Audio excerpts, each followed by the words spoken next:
A healthy and wealthy evening, everyone, and welcome here At the top.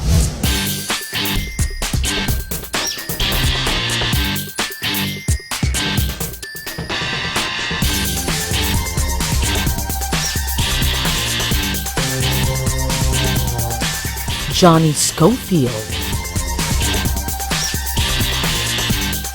Millie Gleason,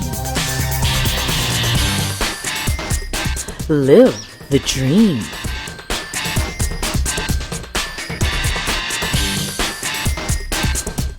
Be privileged with Uno Premier at the top. Thank you to all our televiewers for tuning into our show. Every week, we take you on a journey through life's most interesting situations. We have discussed topics on how to keep fit and slim through Uno Premier's product called NutriFab, how to keep young and beautiful with Lejeune makeup, and how to stay healthy with Santé berries. Several weeks ago, we also talked about Pro Cardio, also a product of Uno Premier that addresses the #1 killer in the country, heart attacks and strokes. A heart attack is an emergency even when symptoms are mild, and the warning signs include pain or pressure in the chest, discomfort spreading to the back, jaw, throat, or arm, nausea, indigestion, or heartburn, Weakness, anxiety, or shortness of breath, fast or irregular heartbeats as well.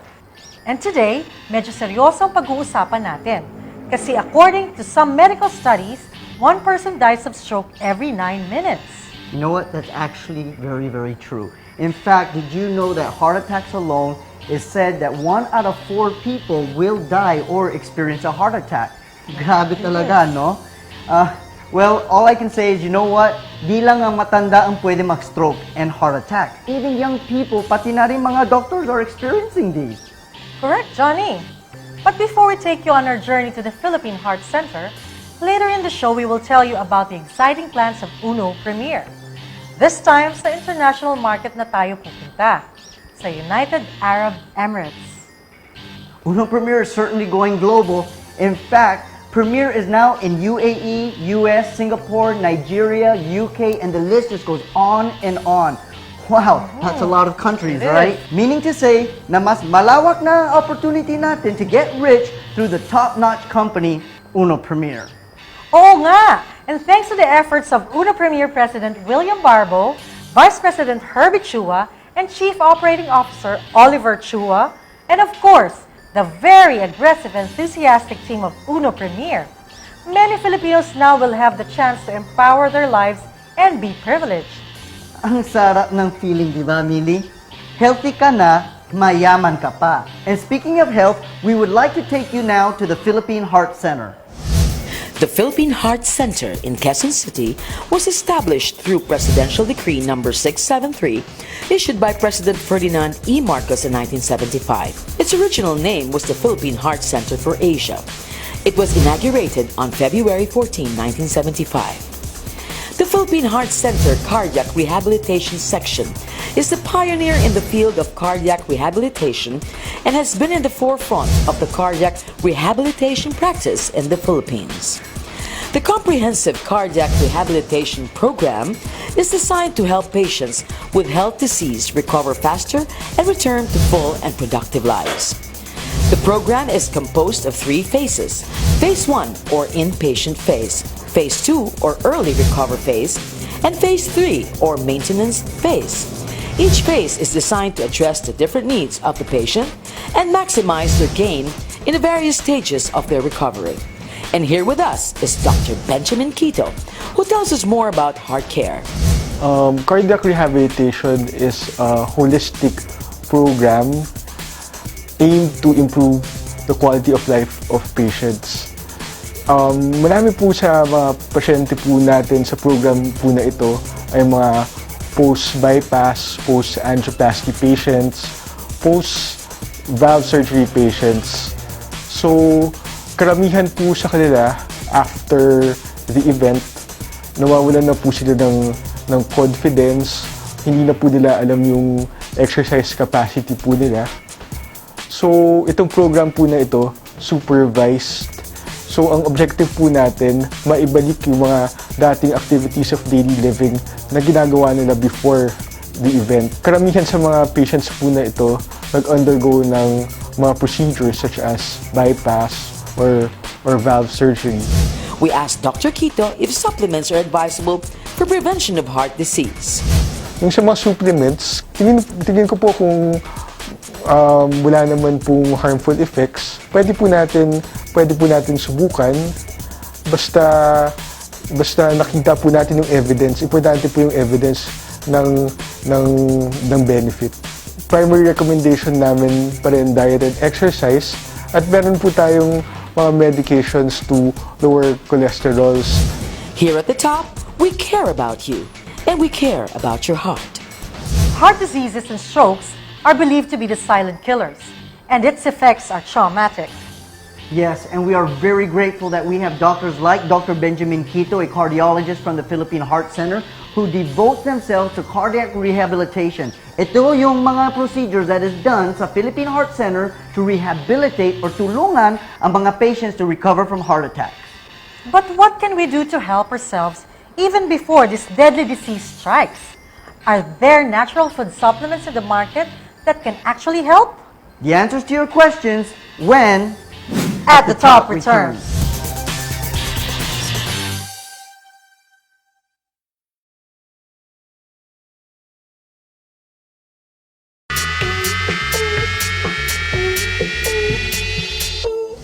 Welcome back to At the Top.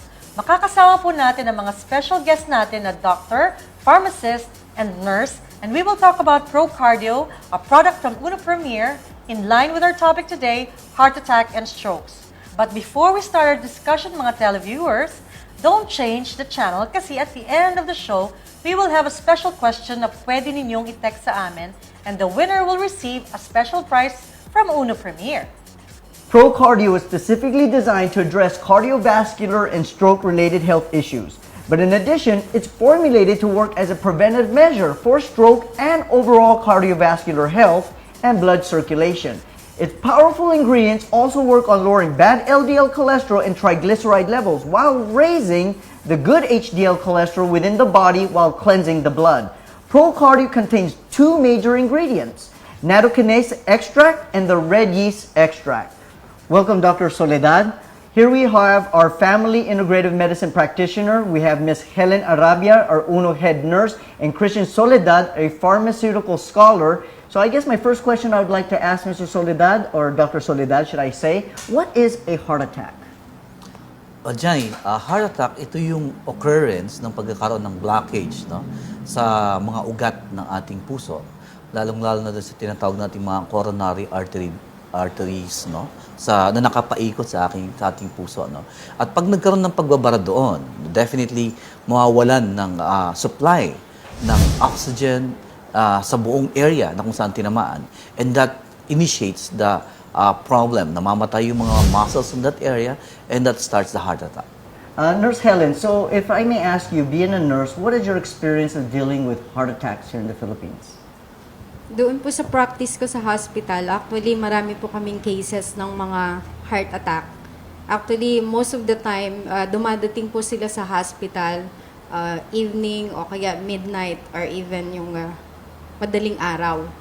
Yan. So, most cases, yung iba po, inaabutan ng, syempre, yung tinatawag natin na hindi na naisasalba yung buhay nila. And yung iba naman, we revive them. Yan. So, most cases po actually nakaka-survive naman. Wow. So, it's pretty an alarming problem, heart attack in the Philippines. Opo. Very alarming po talaga yung heart attack, lalo na po sa panahon natin ngayon. No? Marami pong dahilan kung bakit po nagkakaroon ng ganong problem yung mga Pilipino. And sabi nga po ni Dr. Ferdinand Soledad, hindi lang naman problem ng mga Pilipino yung heart attack, it's all over the world. So, Nurse Helen, ano kaya naging dahilan nitong heart attack and stroke dito, lalo na sa Pilipinas? Is it because of their diet? Dahil marami ba tayong kinakain na fried food and like especially pork? Yung causes po ng heart attack dito po sa Philippines, actually meron po tayong tinatawag na controllable risk factor at saka yung uncontrollable risk factor.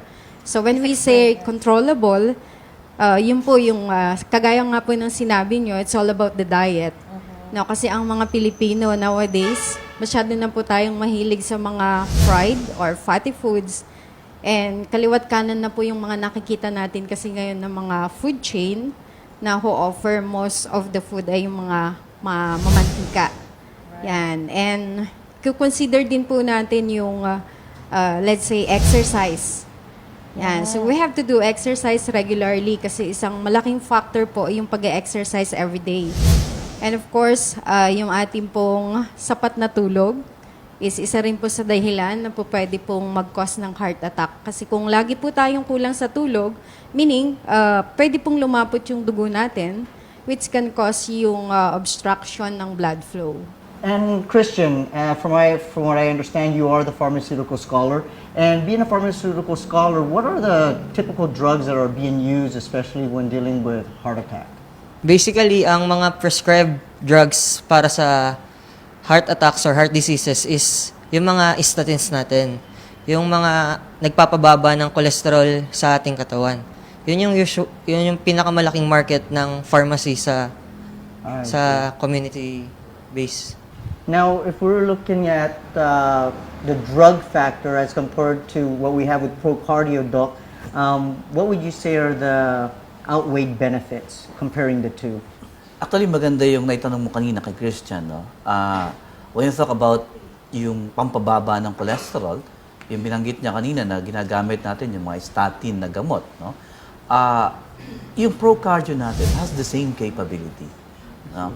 Kasi nga, when you talk about statin drugs, no?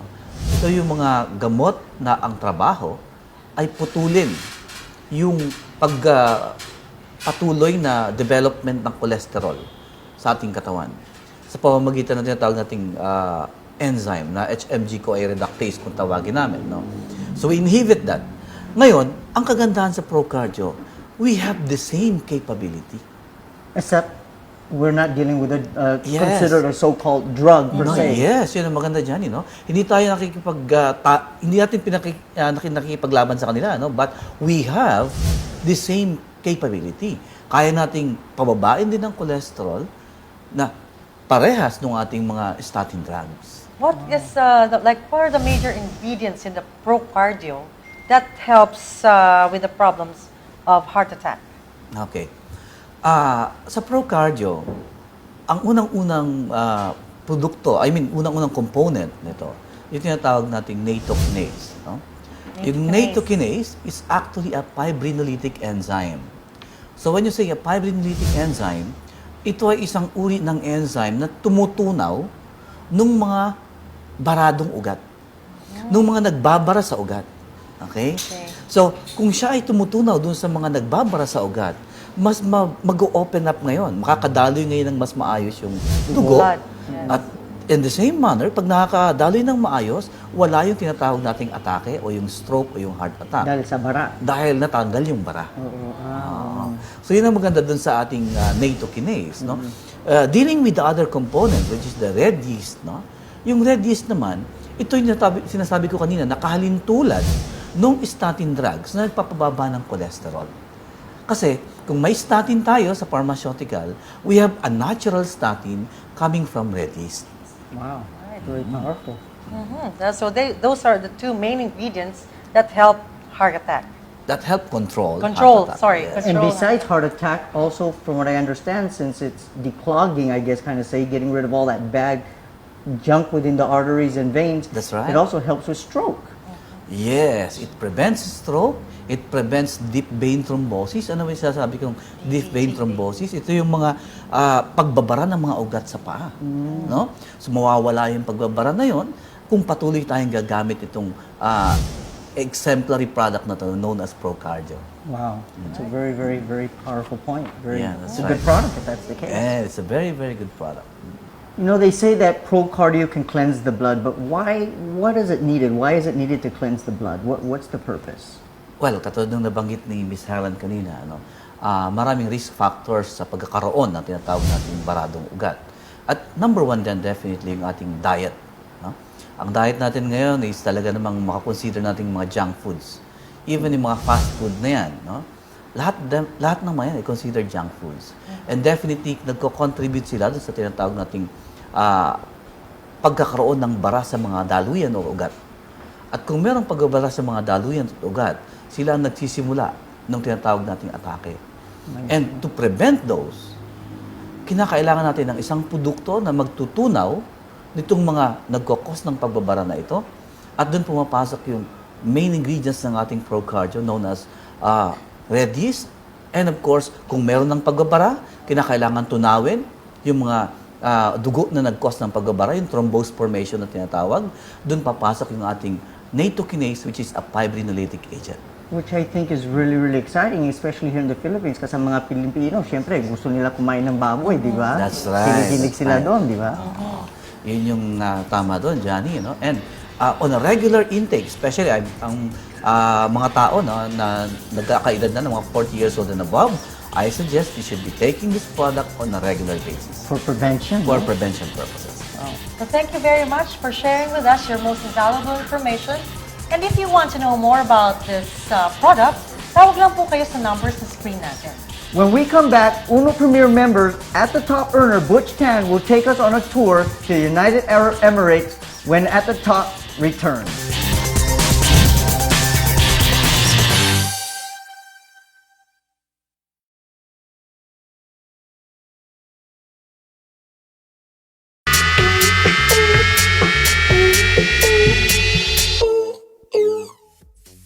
Aside from being the #1 marketing company in the Philippines, Uno Premier is now global. Tonight, we will take you on a tour with one of our top Uno Premier members, Mr. Butch Tan. Thank you, Butch, for being here today. Thank you, Sir Johnny. It's a pleasure. Yeah, well, I understand that you just got back from an amazing trip out in UAE. Yes. Right? Oo. And can you tell us a little bit about that? How did that yeah, go? we arrived in United Arab Emirates March 16.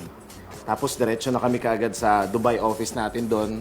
And sobrang sarap nung pag-welcome sa amin, We did an orientation there. At we had about 300 audience kaagad. First day, Yes, same yes. day. So from the airport to the office, full pack, After that, nag-training yung board of directors. Tapos the next day, yun yung preparation ng start namin ng preparation because UAE is celebrating yung kanilang first anniversary. Of Uno Premier. Yes, with the Oh, premiere okay. there. And so i-fast forward natin ng konti, Johnny, no? So preparation, lahat from the 7 Emirates ng UAE na may Uno distributors yes, members. yes, Nagpunta sa venue natin, sa isang napakagandang hotel doon which is yung Jumeirah Creekside Hotel. And ang audience na ina-expect ko as a host, siguro mga 500 lang eh. Nagulat ako, 1,000 plus yung dumating. Wow. And talagang sobrang ibang energy. They're all very excited because of the opportunity. And in a span of 1 year, can you imagine this, Johnny, no? 1 year yung na-accomplish ng Uno dito sa Pilipinas. Yung local. Ng local, yeah, in 7 years. Na-accomplish nila in 1 year. Oh, that's Meron nice. I'm talking about Johnny, may mga distributors tayo na Gasoline Boy, Yes. now driving a Hummer. Meron tayo dong merchandiser lang. Tapos naka-BMW na.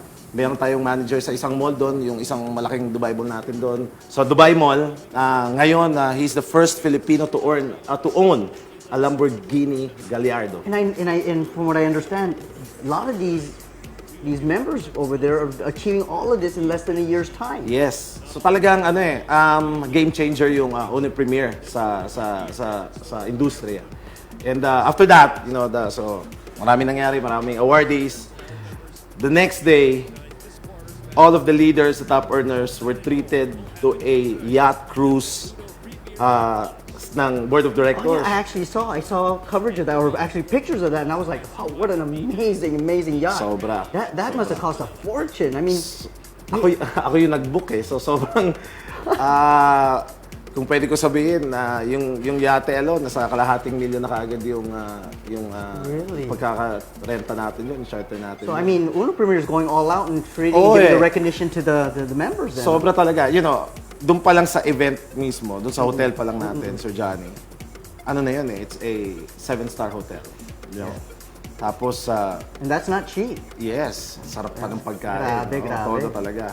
And the next day, yung pinakamalaking yate doon sa Dubai Marina, doon tayo pinasakay ng mga may-ari ng Uno, kasama yung mga leaders, mga top earners doon. Inikot natin yung karagatan ng Dubai. Tapos sa buffet, sarap. Talagang yung Amazing. yung reaction ng ating mga kababayan doon na part ng Uno Premier, talagang hindi sila magkamayaw eh. Hindi nila ma-imagine that in their lifetime ma-experience nila yung ganun. And mind you, itong mga magagandang lugar na meron sa UAE, specifically Dubai, itong Burj Al Arab, Burj Khalifa, you have Wild Wadi there. Before kami pumunta itong taon na to, last year, nag-travel incentive ang Uno rin dyan eh.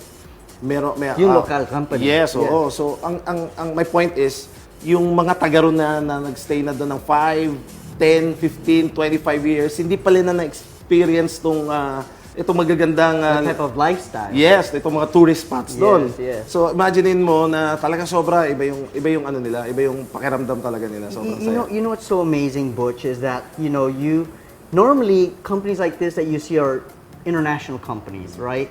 Or from US or Singapore coming to the Philippines and bringing the market here and creating all these wealthy entrepreneurs. But now, as you said, it's a game changer, right? Now we're seeing a Filipino company taking this out internationally, and not only on a small scale, but on an extravagant, amazing scale of wealth and lifestyle Exactly. And creating real millionaires. I Yes. mean, that's just unbelievable. Actually, there's no amount of superfluous adjectives that would best describe yung ginagawa ni Uno ngayon eh. Yeah. I will share to you this experience dun nung nagpunta naman kami ng Abu Dhabi after netong Dubai yacht cruise natin na incentive ng Uno. Nagpunta ka ng buong yung board of directors together with us, itong mga taga Pilipinas and the top earners ng UAE, ng Abu Dhabi to do orientations, trainings, yan. Now, And- wait, excuse me, before, not to mean to cut you off, but when you say Uno, we are talking about Uno Premier, Yes, correct? exactly. Okay. Yeah. And dumating yung isa sa distributors natin doon na naka Lamborghini Gallardo nga. I-share ko sa yung experience na yun. Kasi may lumakad na isang puti, isang Briton. Dumaan doon sa Lamborghini na yun. At nakita niya Filipino yung driver. Ang reaction kaagad niya, wow, he's a very rich Filipino. And sabi ko, naku, kung alam mo lang na Uno Premier ang may dahilan yan. First ever. At saka hindi ko nakalimutan ko banggitin sa'yo. Meron ding nakabili pa ng Ferrari in 3 or 4 months time. Grabe. And isa rin sa ginawa natin dito, Sir Johnny, nag-open na naman tayo ng isang branch natin sa Al Ain. So we have in Dubai, we have in Sharjah, we have in Abu Dhabi, tapos Al Ain. So first time sa industriya na nakagawa na ganyan. Sa United Arab Emirates, 4 branches, Uno Premier lang nakagawa niya. And what's amazing about that is that sometimes well, not sometimes, but if you look at all these big, huge international companies, right, that are very well, they're very well off. They go to these countries, they only put up maybe one office here, another office there, and then they completely stop.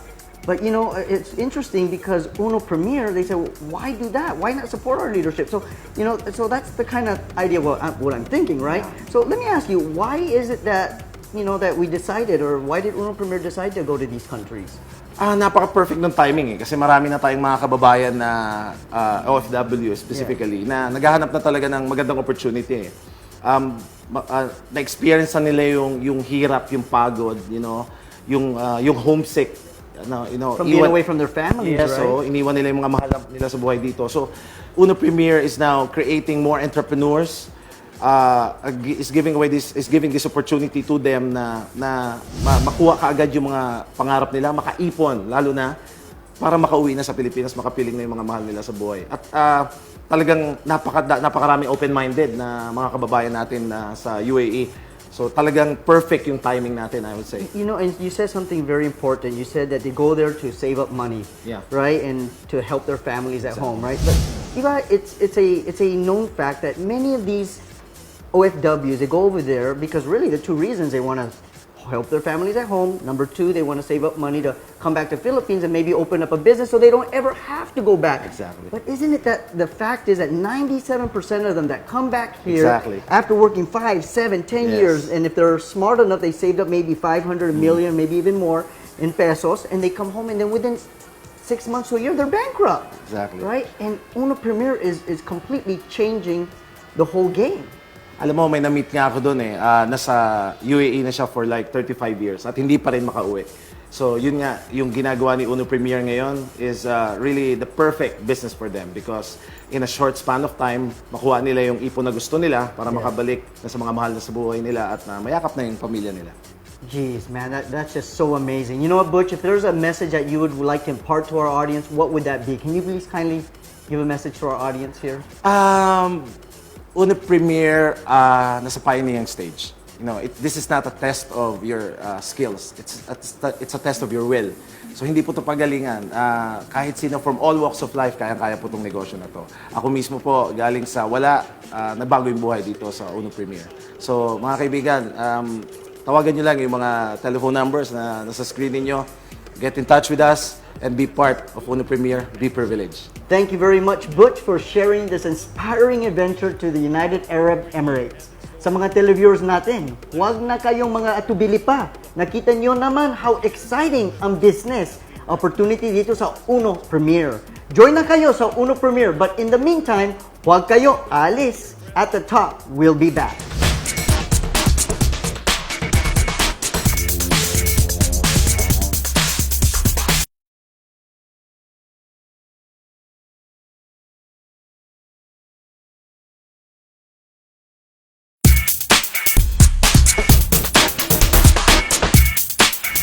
Well, at the beginning of the show, we promised to give some of our lucky viewers special gifts. So if you tuned in and listened, get ready to answer our question. Here it is. What is the name of one of the key ingredients found in Uno Premier's product, Pro Cardio? Is it number 1, nattokinase extract? Number 2, mayonnaise extract? Number 3, bolognese extract? We will pick one winner from the first 30 people to give us a correct answer through text. Give your name and contact number. We will also announce the winner in our upcoming episodes. You can text us through the numbers below. Well, mga televiewers, it's time to end the show. We hope that you have learned a lot from this episode. If you want to know more about our product, just call the numbers on our screen for more information. We would also like to invite you to listen to our business preview. Libre po ito. You can come and visit us at EDSA Siang, Makati Siang, and sometimes New World Hotel, Makati. And for more information, look at the numbers below on your screen and give us a call. Just remember, in the end, it's not the years in your life that count, it's the life in your years.